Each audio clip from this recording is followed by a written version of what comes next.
welcome, Humbly Nika.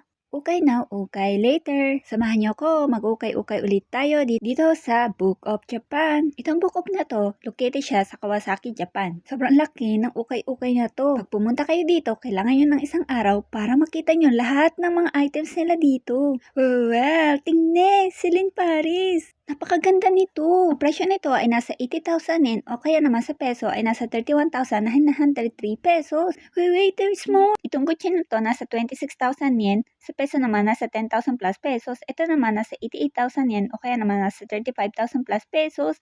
Aba, teka, meron pa. O diba, kay ganda. Yung black kotse naman nasa 70,000 yen o kaya naman nasa 27,000 plus pesos. Ano pang hinihintay nyo? Ay punta na din eh. Gaganda talaga ng mga bag dito. Syempre may iba pang rack for other affordable bags. Well, don't forget to follow my Facebook page and YouTube channel para mapanood nyo ang other ukay videos ko. Yun lang. Uwi na ko. Thank you. Bye.